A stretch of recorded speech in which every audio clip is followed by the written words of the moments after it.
გაინტერესებს, როგორ შეინარჩუნო ფერტილობა? დღეს მოგიყვებით კვერცხუჯრედების გაყინვაზე.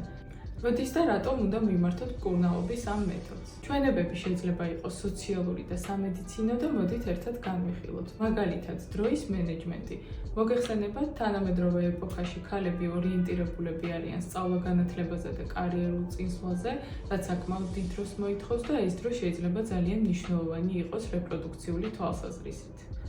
გარკვეულ ასაკამდე ქალს შეიძლება არ ქონდეს გადაწყვეტილი, უნდა თუ არა მომავალში გახდეს მშობელი, კვერცხუჯრედების გაყინვა კი იძლევა შესაძლებლობას მომავალში დაიგეგმოს ორსულობა.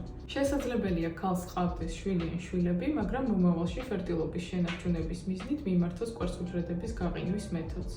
ასევე ცხოვრების გარკვეულ ეტაპამდე შესაძლოა ქალი ვერ შეხვდეს იმ პარტნიორს, რომელთანაც მომავალში მოისურვებს ოჯახის დაგეგმვას. რაც შეეხება სამედიცინო ჩვენებებს, მოგეხსენებათ, გარკვეული დაავადებები და მათი მკურნალობის მეთოდები მკვეთრად აზიანებს ქალის რეპროდუქციულ ჯანმრთელობას, მათ შორის არის ონკოლოგიური დაავადებები და სწორედ ამ შემთხვევაში კვერცხუჯრედების გაყინვა არის უნიკალური შესაძლებლობა.